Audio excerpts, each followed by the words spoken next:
Christmas నుండి ఎవరైతే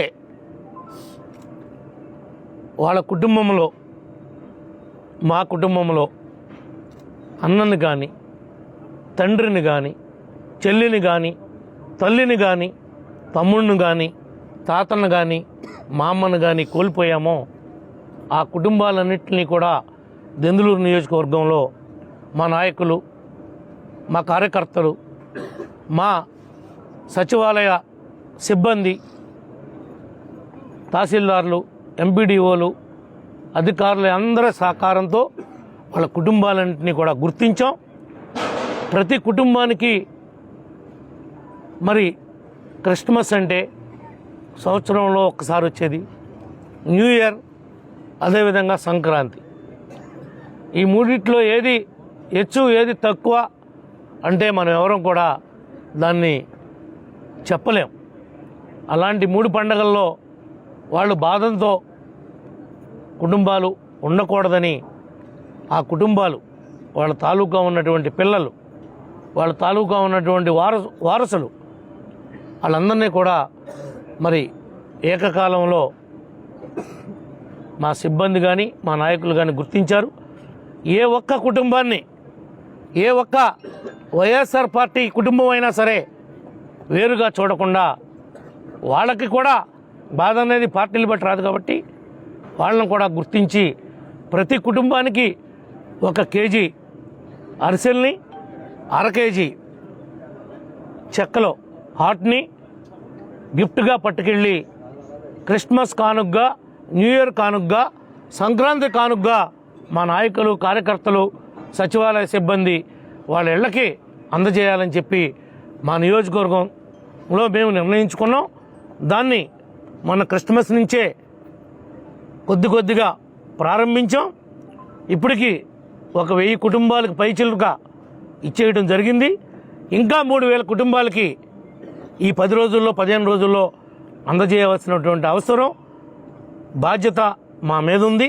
మా నాయకులు కానీ, మా కార్యకర్తలు కానీ, మా సచివాలయ సిబ్బంది కానీ, రెవెన్యూ సిబ్బంది కానీ అంతా ఏకతాటి మీదకి వచ్చి వాళ్ళ పిల్లలు ఎక్కడున్నా, మా నియోజకవర్గంలో ఉన్నా, పక్కన ఉన్నా సరే తీసుకెళ్ళి పక్క నియోజకవర్గంలో ఉన్నా సరే అందజేయవలసిందిగా మా నాయకుల్ని, కార్యకర్తల్ని, సచివాలయ సిబ్బందిని కోరుకుంటూ, మరి ఎంత పెద్ద ఎత్తున ఈ కార్యక్రమాన్ని ఏ మండలానికి ఆ మండలమే, ఏ క్లస్టర్కి ఆ క్లస్టరే మీరందరూ భాగస్వాములై పురమాయించినటువంటి సీనియర్ నాయకులకి, మండల పార్టీ అధ్యక్షులకి, బ్యాంక్ అధ్యక్షులకి, గ్రామ పార్టీలో ఉన్నటువంటి బూత్ కమిటీ కన్వీనర్ దగ్గర నుండి ఈనాడు నియోజకవర్గంలో నేను ఎమ్మెల్యేగా ఉన్నాను.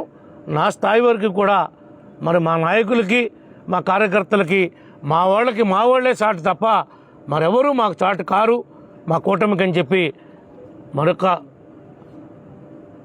విధంగా ఎవరు కూడా అన్యదా తప్పుల్ని భావించుకోవద్దు. మరి కలిసిమెలిసి మనం పనిచేయాలి.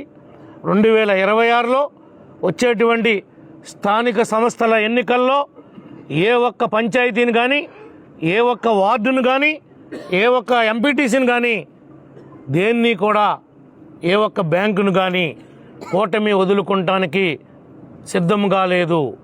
కూటమి అడ్జస్ట్మెంట్లో భాగంగా, పొత్తు ధర్మంలో భాగంగా పొత్తుల్లో ఎవరికన్నా కేటాయించబడితేనే తప్ప ఏది కూడా కూటమి కాకుండా వేరే జెండానే ఈ నియోజకవర్గంలో ఎగరటానికి వీలు లేకుండా ప్రజల్లో మమేకమై అటు సచివాలయ సిబ్బంది, ఇటు రెవెన్యూ, ఇటు పొలిటికల్గా మనమంటే కూటమి భాగస్వాములు అయి వీటన్నిటిని కూడా అధిగమించాలని, కొంతమంది పదవులు తీసుకుని ఉత్సవ విగ్రహాల్లాగా మారకుండా ఏమైతే మీకు ఇచ్చామో పదవులు దానికి న్యాయం చేయాలని, ఏదైతే ప్రమాణకం చేశామో దానికి కట్టుబడి ఉండాలని మరి మండల పార్టీలు కానీ, ఇప్పుడు ఈ మధ్యనే రాంప్రసాద్ గారికి, అదేవిధంగా ఇంకా ఆమె రేవతి గారికి, తిలక్ గారికి, ఇంకా సురేష్ గారికి, బొప్పన సుధాకర్ గారికి,